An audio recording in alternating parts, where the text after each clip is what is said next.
But lots of good content over there at BangTheBook.com, as well as our sportsbook reviews. Don't forget to check those out.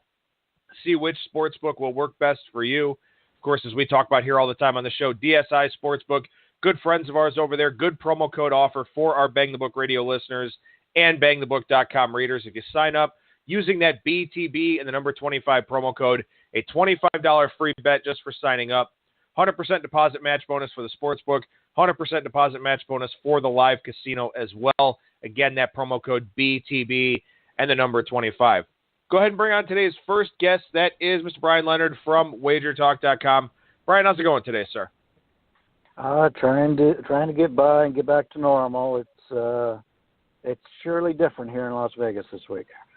Yeah, most definitely is. And, of course, we had a pre-recorded show on Tuesday, a couple of guests on Monday. None of the three guests that we've had here so far this week, Vegas locals. And you and I were talking before the show here. I mean, this is ultimately a national tragedy because a lot of people go out to Vegas, take vacations there, go to have fun. A lot of people that go to this festival year after year after year. And, you know, a lot of the people that lost their lives from, you know, that psychopath shooting down at them, people that weren't even Vegas residents. But I'm sure that the mood still very somber out there.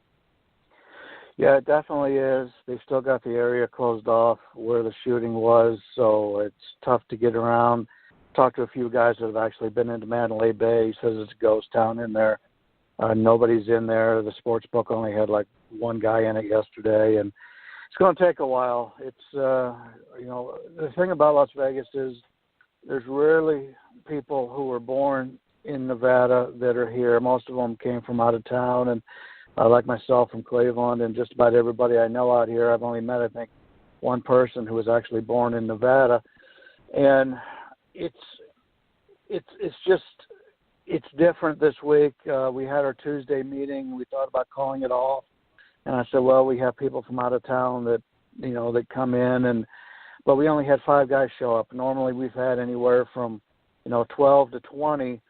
So a lot of people out there doing what they can, giving blood, buying food for the hospitals. And I just wanted to come out, and anybody out there, my brother-in-law is a policeman, and he actually had one of his friends who was killed in the shooting, an undercover policeman. I just wanted to thank everybody, the people out here, the hospitals, the emergency people, the police, the firemen did a fantastic job, and I know they never get enough credit. So if you're in any of those fields around the country, just keep in mind that people love you, people respect you. You do something that a lot of us can't do, and you know what I do is thing. I mean, it's ridiculous. We have a gambling show here. None of this has the importance of what these people do, and I just wanted my heart goes out to them, and they're fully respected. And a lot of times, people, especially cops, a lot of times people give them a hard time, but when you need help, they're there. And regardless of where you live, support your local police and firemen and emergency crews and the hospitals. They're miracle workers. No, I completely agree with that, and I have some very good friends that are police and fire and EMS, and I can certainly echo those sentiments as well. And one last note I'll make about this here, and then we'll do what we try to do best here and use sports as a distraction for what's going on in the real world. But the biggest thing that I started thinking about, right after this whole event happened is just, I can't believe that this is the world that we live in. And it's sad that you can go out and try to have fun at a movie theater or at a concert or something like that, and possibly lose your life in this fashion. Now, that being said, and I know it's hard to look for silver linings because all of this is still so fresh and the wounds are still, so deep for a lot of people, is that you read these stories of people that were strangers before that day and then, staying by each other's side, strangers helping each other out. And it kind of gives you a little bit of hope that, there is still some level of humanity out there with the way that people, come together and support each other, people that they don't even know, in these chaotic situations. And, at least there's that. I mean, you always run into these stories where somebody tragically passes away and it's awful and it's horrible, and condolences to the families of the victims. And then you have these people that, are just random Joes that just happen to meet, the victim and stay with them. And, I'm sure people have read some of those stories already that are out there. And it just kind of gives you a little bit of a glimmer of hope at the end of the day. Yeah, I was pretty down after it happened, and I actually was texted with my cousin, and he basically said, because I told him, I said, what has happened to this country? I said, this isn't the United States that I grew up in, and I said, I just can't believe these things happen. And he says, well, keep in mind, for the one person who did something, there's thousands of people that were out there giving blood and helping people, and everybody at the shooting, we're all helping strangers. And he says there's a lot more good people in this country than there are bad people. It's just a shame that we have the bad people. And if somebody wants to kill themselves, it's bad enough as it is, but don't take other people with you. Just if you've got to that point and you're determined you're going to take your own life, please don't get the police involved. Don't harm anybody else. If you've got to do it, do it. Get it over with, and you'll be thought of in a lot better light than you would be if you go out like this and kill all these people. It's just you don't need to do that. They didn't do anything to this guy. No, they certainly didn't. And obviously it's going to take a long time to heal. And I know that for me personally, trips to Las Vegas will never be the same, and for a lot of people, they'll never be the same. I mean, at least. I still have my life, and that's obviously a good thing. But, it's a spot that a lot of people go for a lot of different reasons to kind of escape the real world, to go out there and have some fun. And, to have a place like that tarnished for a lot of people, time will heal all wounds, I'm sure, as people like to say. And for some people, time won't be enough, obviously, if they lost loved ones here or, were critically injured, maybe paralyzed, something like that. Obviously there's a lot of healing left to be done there, but you just, I don't know. But in any event, I guess we'll sort of transition over to the stuff that we generally talk about here on today's show. And, like I said, sports kind of being used as a distraction in a lot of different ways, and we'll try to do that here with today's show as well. Got a few listener questions for you here, Brian. The first one is, as lines get tighter, now we're into week 6 of the college football season, week 5 of the NFL season, we would expect that the markets do get significantly more efficient as we go along here. But a listener question from Matt Brash Lindbergh asking, should I bet fewer games for larger amounts as the lines get tighter? Actually, the research that I have found says there's no correlation to lines getting tighter as the season goes on. You may, if you're making your own lines, you may think that you don't have the bigger advantages than you do earlier in the season, but a lot of that is small sample sizes. And once you get to and you talked about this, I believe, with the power ratings, you feel good when they're getting closer, and that's what it is. But I would say if you've got lesser plays to bet and you want to play them bigger, I wouldn't. If the play is no better now than what it was before, I play basically half units, 1 units, maybe 1.5 units. I'll play bigger if I'm trying to middle something, or if I know where the line's going to go and I'm trying to get ahead. But I wouldn't do it. I don't go into a weekend saying I want to put 20% of my bankroll in action. If the plays aren't there, the plays aren't there. Some weeks I will have, 40 football plays, first halves, second halves, live betting, full game, that kind of thing. Others I may have 15. So I just, if it's a good play, my numbers say it's a good play, then I bet it. But I don't bet any more just because I have lesser plays. Yeah, I think that makes a lot of sense. Bankroll management is still very, very important. And if the lines are tighter, then it really doesn't make a whole lot of sense to bet more money than you normally would, because your edge is probably going to be smaller. If you feel like the market is tighter, then in theory your edge is smaller no matter what. So I certainly wouldn't recommend going any larger there in terms of the unit size. Had a question from at Mike Metley on Twitter asking about buying points and if it's ever recommended. And I know that there are a lot of different schools of thought with this, Brian. So I'm curious to get your thoughts on buying points.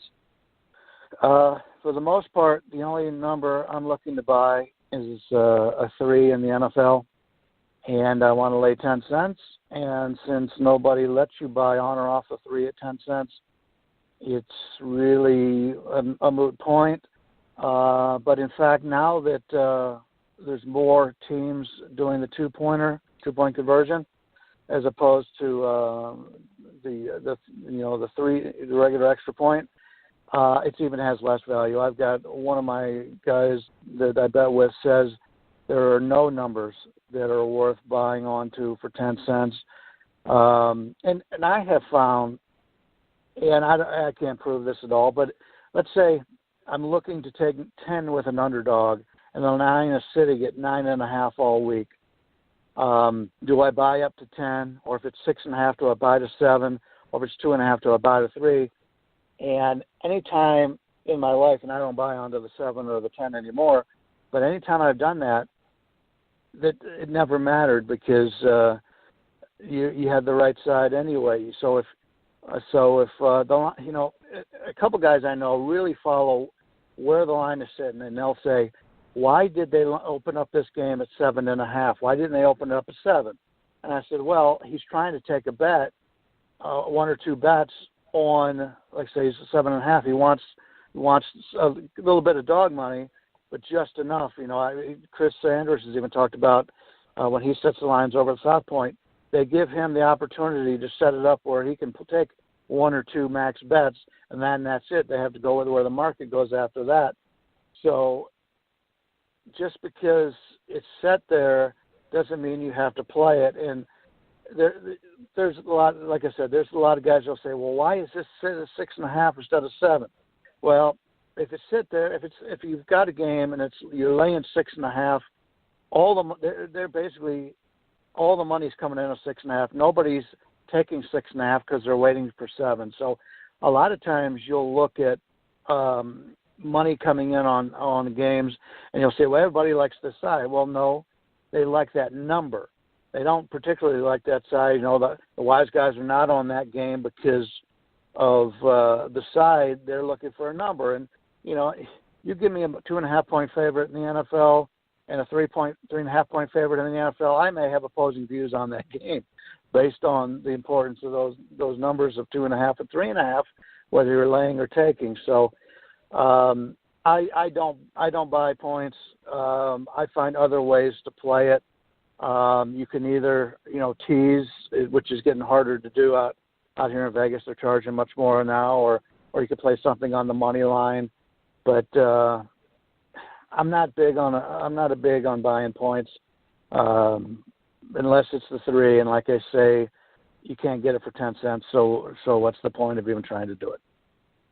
Right, and the response that I had to the listener, because I figured it was kind of a time-sensitive question with regards to Monday Night Football here this past Monday night, is, if you've got multiple sports books to shop around at, that's going to be your best bet, rather than paying that extra, 15 or 20 cents a juice or whatever a specific book charges you to get off of that key number or buy onto that key number.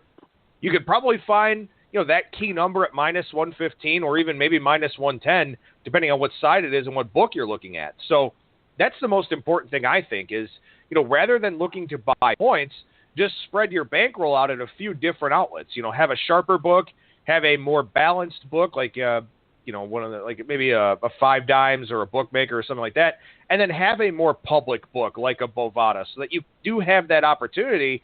One of those 3 books is probably going to have the number you want at some point. It's just a matter of being able to get it when it's there.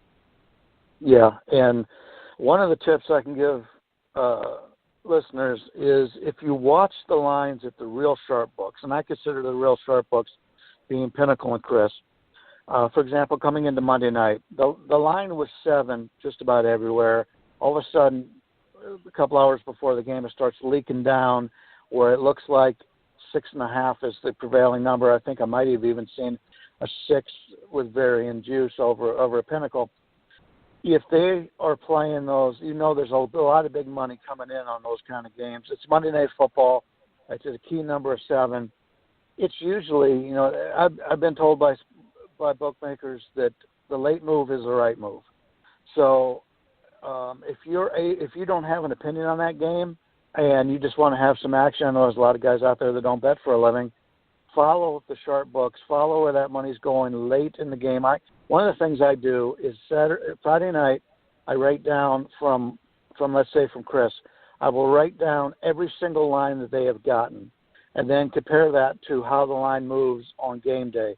I do that for Sunday morning for the NFL or Saturday night. I'll write down the lines, and then I can look and say, okay, the big money's coming in now. The game has gone from 7 to 6.5 with favorable juice. The big money is coming in on the dog here. There's plenty of 7s left out here in Las Vegas. Even if I don't have a play in the game, I will take where the smart money is going because they've got a lot more information than I do, and I will take the 7 points. And it was the same thing with the under on Monday Night Football. I played the first half under, but the full game took money on the under also. And for virtually all but 10 seconds of the game, less than that even, the right side on the game was Washington and the under, and then they had the free play at the end. And those things happen. That's part of sports gambling. It hurts when it happens, but it's happened to all of us. But that's one of the things that I do to supplement my income because I'm pretty selective. Like I said, I don't give a ton of plays out to clients, and there's certain weeks where I only make 15 bets, and that includes, halftime, first halves, live betting, and everything. So anytime I can add to my portfolio, I do it that way, and that's strictly about an hour before game time at the real sharp books. Had one more listener question to touch on here this week. This one from @MikeyDFS86 on Twitter, who's a regular listener of the show, and I always want to give him props and thanks for that. And his question here is, do people play both sides of teasers to possibly middle? He said he was looking at Monday Night Football, said Kansas City pick and over 41, then also played Washington plus 13.5 and under 55. So is that a thing that people do? They do it. You shouldn't do it. Number one, there's no numbers on totals that are worth teasing through. The only numbers you want to tease through are the key numbers of 3, 4, 6, and 7. Basically, 3 and 7 are the ones that are most important. But I had this conversation with Fezzik one time when I had just come to town, and we were at one of our Tuesday meetings. And I mentioned to him, I said, when there's a low total game where points are at a premium, should you total or should you tease both sides in the same game? And he said, well, there's really not a problem teasing both sides, but you don't want to do them in the same game. You could take if the lines, you side A on one teaser or side B on the other, but he said if you tease them in the same game, there's a very good chance you're going to lose one of those teasers, or one of those sides isn't going to hit, and then you lose your teaser. He says it's better off teasing different games, but it's usually not a good point because you can't tease through the good numbers. So the only time I'm really looking to tease is when you've got an 8 or a 1, so something in that range. In the long run, you'll lose money doing it. I wouldn't do it, and especially don't tease college football at all. I know Cheetah does a little bit when it's really low total games like a 40 or a 41. He finds value in it, but overall, you shouldn't tease college football. Guys out here will tell you they'll take any bet on teasing college football, and you can bet whatever you want. So that tells me that I don't want to be doing it. But in the NFL, you're only looking to tease through the 3 and the 7. Now, I know that correlated parlays will get you some negative attention at sports books that do still allow them. I know some of them have just pretty much blocked them off altogether and don't allow that to be done. Is teasing, like, for example, here from Monday Night Football, Kansas City at a pick and over 41, then the other teaser, Washington plus 13.5, under 55. Is that something that's going to draw you some negative attention from the sports book? I've never worked in a sports book, so I'm not sure. I don't know. They probably won't take it, and they'll probably be flagged. Once it comes up, it'll be like, especially if you use a card and they know who you are, it'll bring attention to yourself. I wouldn't want to do that. If you are looking to play something, let's say you got two games you like the under in one game, and you like the dog, you like the favorite in another game, and you like the over, use favorite in one game, and you switch them up. Use the favorite in one game and the under in the other one or whatever. I don't know, but yeah, you don't want to do anything to cause attention to yourself. I know guys that will strictly bet $400 on a game, and that way it doesn't need approval.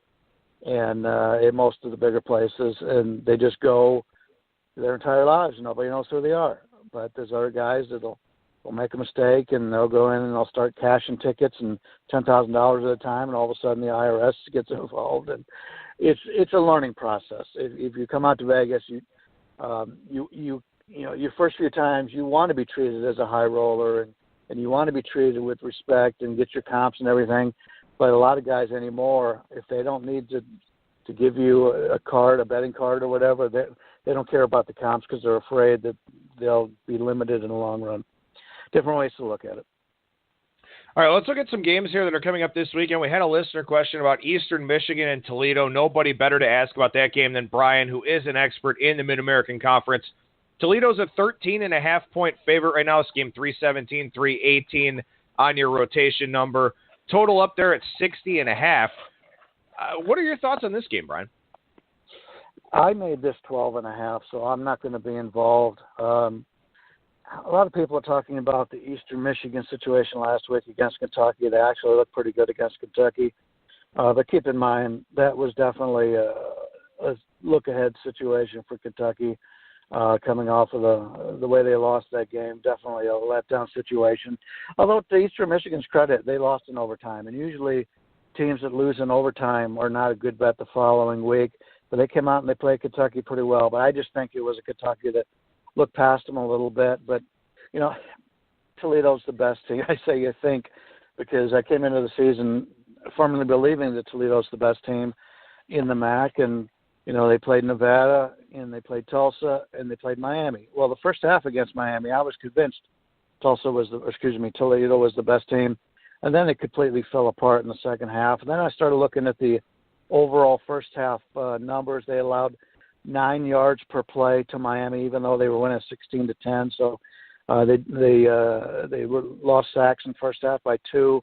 So they were very fortunate to have that lead. And then the second half, Miami just came out and whipped them. But looking back, Toledo against Nevada, they only win that game by 13.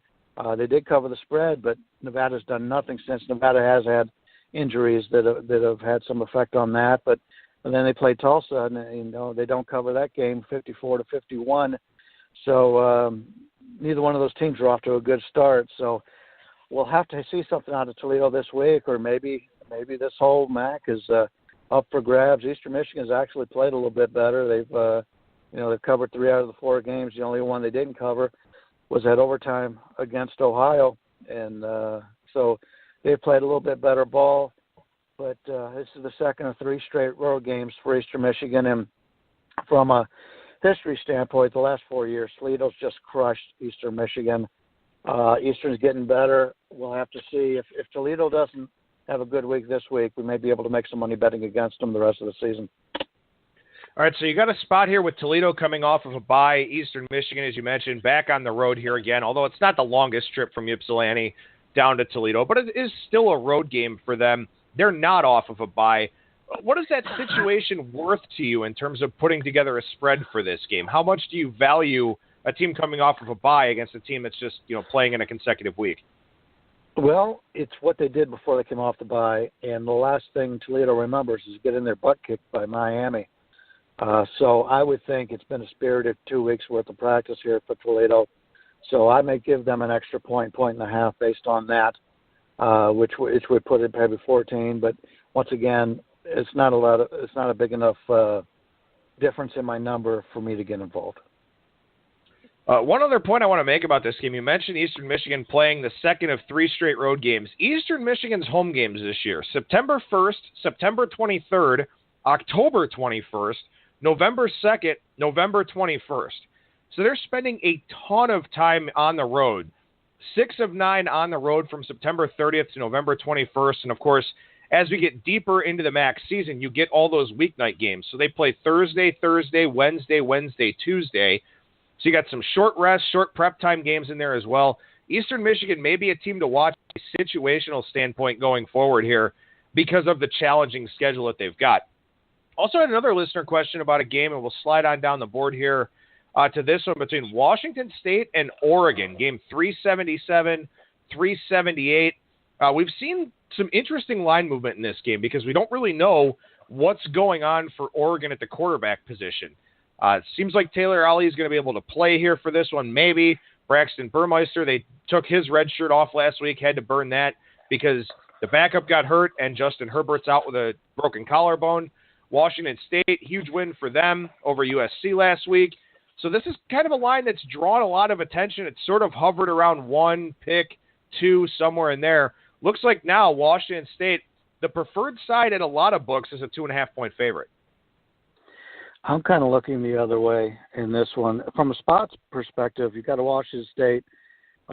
They played 5 games, all at home, including their game against Montana State, coming off the biggest win, home win in probably history of the Cougars, beating USC on a Friday night national television.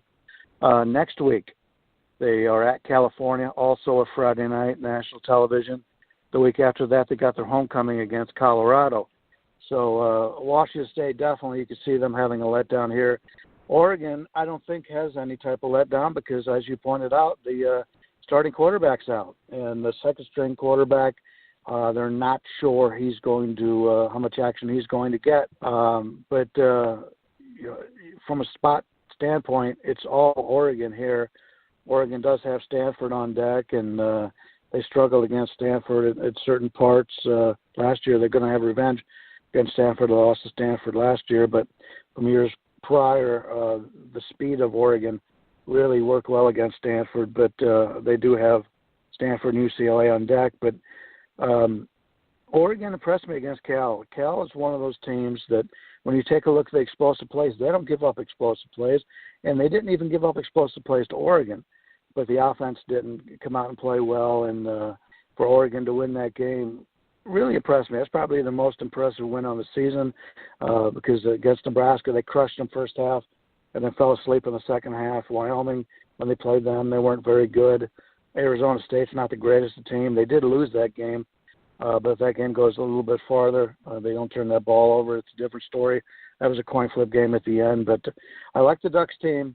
I like the spot here going against Washington State.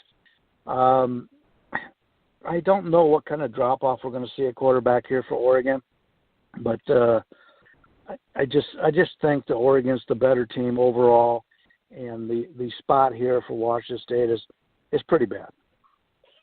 Well, and I think, too, that as we go along with Oregon, and, of course, it depends on their injury situation on offense, but with the hire of Jim Leavitt, this is a team that defensively should get progressively better as the season goes along. I mean, we didn't really see it against Arizona State. Played pretty well last week against Cal, like you mentioned. Washington State is a very unique animal with the Mike Leach air raid. They're going to throw the ball 60 to 70 times in this game. Then you've got a power team in Stanford. Then you've got a team that can't run the football in UCLA.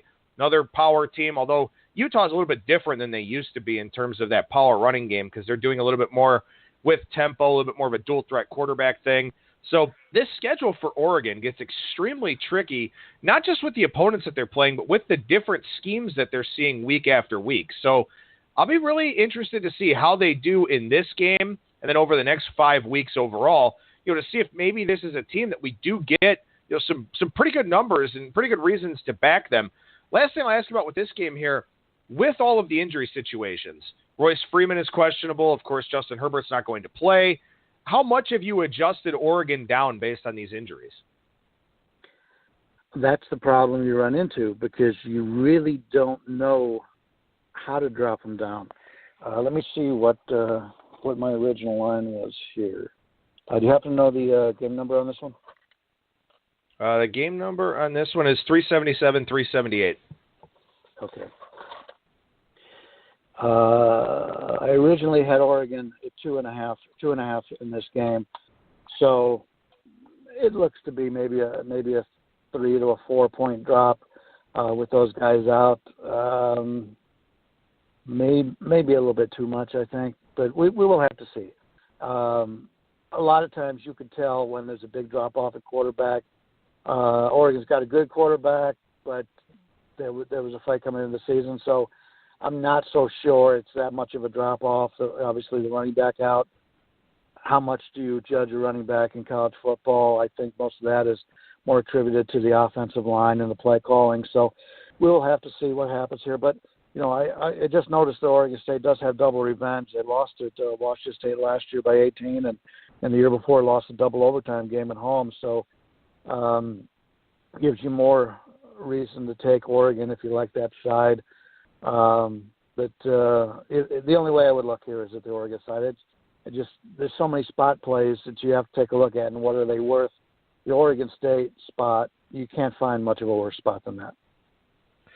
All right, we'll move back up the rotation board here to game 313, 314, this one between Notre Dame and North Carolina. I had a listener question about this one, suggesting that the lines seem to be a little bit off from the power ratings. We have seen North Carolina money in this game a little bit. Line opened 16.5 at Chris. It's down to 14 or 14.5 out there in the market. Big reason for this is because Brandon Wimbush, the quarterback for Notre Dame, on crutches going into the practice facility on Monday, or going into the practice facility on Tuesday, one of the two. It could have been both. So obviously he's not 100%. Doesn't look like he's going to be able to go this week. How much of an adjustment needs to be made to Notre Dame if that's the case? Well, I'm more concerned about all the injuries for North Carolina. I mean, they are devastated. After that last game against Georgia Tech, they went into that game. They were really beat up. They came out of that game in worse shape than when they came in, and they couldn't do a thing against Georgia Tech if you paid any attention to that game. So we've got North Carolina second and third string players going to be starting in this game. I think that is more of a concern than Notre Dame with the starting quarterback being out. My actual power rating without the injuries is 8. And they opened this line at 17, and the money's been constantly going down on it because of the injuries. And I don't know if that's the right side. If it gets down to, I think I saw it. Is it down to 10 at this point? Right now, looking out there, it's 14 is the lowest at Pinnacle. Okay. Well, some guys have been talking about if it gets down to 10, but it'll never get down to that if it's 14. But at 10, you would probably look that way. It'll never happen. So this is a game that I'm not going to be involved in. But when you have so many injuries to a team in North Carolina, you've got guys that just weren't expected to play, and they've got guys taking major minutes now, younger players that weren't even expected to play. You talked about taking the red shirt off of the Oregon quarterback. It's looking pretty bad in North Carolina with all these injuries. Notre Dame's a better football team, obviously. I don't think the drop off at quarterback is that much with Notre Dame, but this is one of the games. There's so many games on the board. You know, this is a game that I'm not too many question marks here for me to put my money on. And actually, as I'm looking through Twitter here, Brian Kelly's saying Brandon Wimbush expected to play this weekend. So, obviously stay up to date on the latest with that, and we'll see if we get an adjustment in the line because of that. North Carolina has 13 guys already out with season-ending injuries, which is just remarkable at this point in the season. But let's flip over to the NFL here for a couple of minutes. There's a game I really want to touch on with you here, game 451, 452, the Chargers and the Giants. So last week, the Chargers were in the top 5 consensus in both the traditional Super Contest and the Super Contest Gold. They wound up closing a little bit of a favorite there against Philadelphia. Giants were a very, very trendy dog. Public dogs, always very interesting to follow. They covered, couldn't win the game outright. But here we are this week, seeing Giants money come in here. And the Giants have not looked good this season. They've had a ton of issues. Ben McAdoo probably should give up play calling duties. But people going back to the well with the Giants here this week. They're up to a 3.5-point favorite. One shot, Bet Online already showing 4. To me, this is a clear 3 when I was handicapping this game. Obviously, neither team has won a game yet. Both teams finding ways to lose. Coming into the season, I would have had them pretty much equal. I haven't seen anything to say that they're not equal. So if you could catch anything over a 3, I would look that way. The Chargers just finding ways to lose, and the Giants look better the last couple of weeks. But you go back and look at the teams they played. Dallas has not been nearly as good as what we thought they were going to be. Detroit's got a decent record, but is there anybody really taking Detroit really seriously? Philadelphia's been on the edge. They've got some talent, but they haven't been overly a team that you wanted to play. And Tampa Bay's got their own problems. So, you take a look at the Chargers, and they also played Philadelphia, and they lose by 2. The Giants lose by 3. But they played Miami, and it's hard to believe now that they actually lost to Miami. Gave up 27 points to Miami. They might not score 27 points the rest of the year, the way that offense is gone. But they did play Kansas City and Denver, 2 of the better teams in the NFL. So the Chargers, even though they've got the 0-4 record just as the Giants have, they have played the 2 best teams out of the group. I have concerns about Dallas right now, especially with Lee out defensively. They've got some problems, and they haven't run the ball like they have in the past. So with over 3.5, I would take the points here. I think the line on this game should be 3. Now, of course, you've got the cross-country travel situation for the Chargers. You've got the early kickoff, so maybe that's kind of factoring in a little bit here to what's going on in the betting market. But you mentioned the Dallas Cowboys, and I want to touch on that game here on today's show as well. They take on Green Bay. This number down below a field goal. It's 1.5 or 2 out there in the marketplace. Game 471, 472. One of just 3 4 o'clock kickoffs here on Sunday.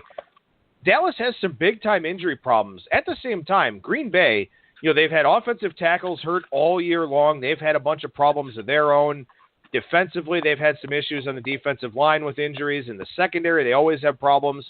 Is this a complete stay-away game for you, or are you, pretty committed to looking to go against Dallas? Not really. It's probably more of a stay-away game. I haven't been overly impressed with the Packers, obviously.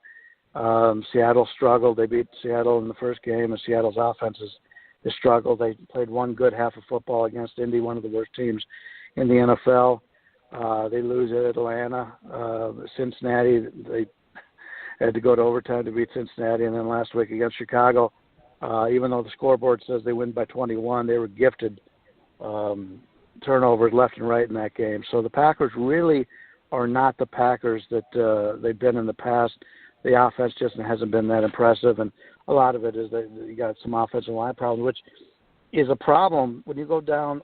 Most of the teams in the NFL that are not playing well, it all boils down to their offensive line. The offensive line has been disappointing, which in turn makes the quarterbacks disappointing, because if you don't have time to throw the football, you make yourselves one-dimensional, and that's happened to a lot of the teams this year.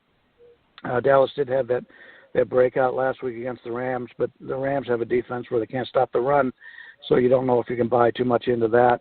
The second half when they played Arizona, that one was an easy play, second half play on Dallas in that game, because it was clear that once Arizona could not run the football, they were not going to be able to move the football on a team that can stop them from the passing game. So, they get crushed by Denver 42-17.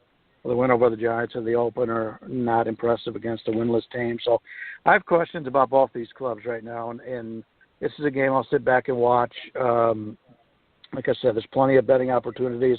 May get involved with live betting if something comes up on it, but there's other teams on the schedule I'd rip more money on. Bryan Leonard from WagerTalk.com. What's going on over there at the website right now? Well, we're going to do videos today. We've got 2 crews in, once again doing the videos. Matt Hold is coming in town, or is already in town. He's going to be doing videos talking MMA and that kind of, and the like of that. I'm not an MMA guy, but he's very good at it. So I always listen to what he says, and he makes me money. So we're going to be talking that. We're going to be talking, eventually we'll start talking some hockey and some other things, but we'll maybe be talking some baseball playoffs and decent start last week or yesterday. If you don't play live betting in baseball, you're doing yourself a disservice. A lot of good money opportunities to be made. Yesterday I was able to get the Yankees on the run line at plus 132, I believe, after they fell behind 1-0 on the first batter, and that worked out really well. And actually I saw them get down to 168 before 2 more runs were scored by Minnesota. So after the first half of an inning, you could get the Yankees, which started off as like a 250 favorite, and you could have got them at a nice plus money price. I believe it was like plus 168, something in that range. On the live betting, it's you've got a team with the Yankees that could put points on the board in no time in a ballpark that is conducive to home runs. So it worked out really well. And also, depending on the strike zone of the pit of the umpires, a lot of great chances to play in running in live betting in baseball. So everybody has it right now for the playoffs, and just take a look at it. And even if you don't have accounts, just take a look and say, well, what would I be playing here? Just mark it down, and then at the end of the day, you can go back and look and say, hey, I've done pretty well. Maybe I should look into this. So it works out very well on these nationally televised games that everybody, all the sports books are going to have live betting on. And you can follow Bryan on Twitter at BLeonardSports. Bryan Leonard, WagerTalk.com. Thank you so much for your time, and we appreciate it, and we'll talk to you again real soon. Best of luck to everyone. Talk next week.